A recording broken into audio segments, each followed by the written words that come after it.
Assalamualaikum warahmatullahi wabarakatuh. Sebelumnya perkenalkan, nama saya Muhammad Husnul Alifuddin. Saya dari F17D.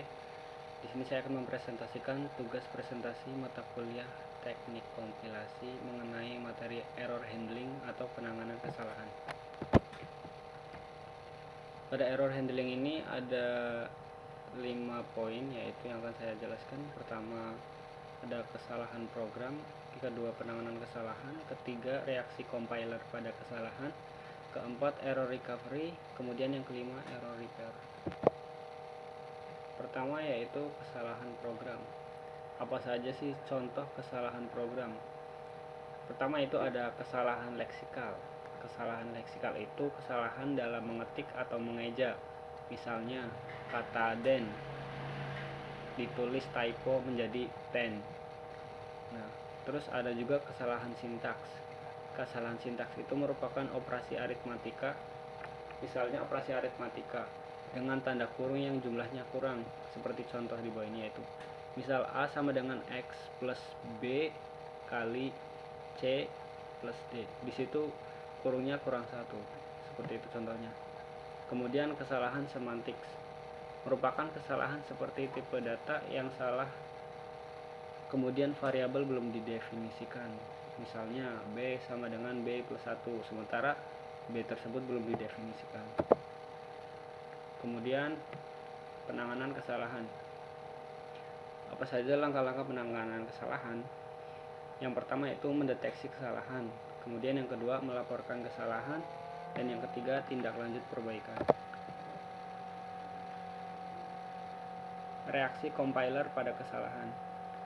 Ada 3 reaksi compiler pada kesalahan, yaitu yang pertama reaksi yang tidak dapat diterima. Contohnya kompilator crash, kemudian looping, dan juga menghasilkan objek program yang berbahaya. Terus ada juga reaksi yang benar tapi kurang dapat diterima dan kurang bermanfaat, seperti kompilator menemukan kesalahan pertama, lalu melaporkannya, lalu berhenti. Kemudian juga pemrograman membuang waktu untuk melakukan pengulangan kompilasi untuk setiap kali terdapat error. Ada juga reaksi-reaksi yang dapat diterima. Misalnya reaksi yang sudah dapat dilakukan. Contoh, kompilator melaporkan error, kemudian recovery, lalu di repair. Terus juga reaksi yang belum dapat dilakukan.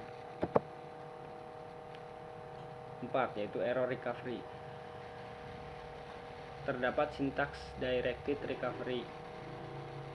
Contohnya itu pada contoh kasus di atas. Begin A sama dengan A plus 1, B sama dengan B plus 1, kemudian C sama dengan C plus 1, kemudian N. Pada contoh di atas, compiler akan mengenali sebagai dalam notasi BNF, yaitu begin statement, kemudian statement N, terus tentunya akan diperlukan sebagai berikut. Error recovery yang kedua yaitu second error recovery. Terdapat 3 second error recovery, yaitu yang pertama panic mode, yaitu maju terus sampai ketemu delimiter.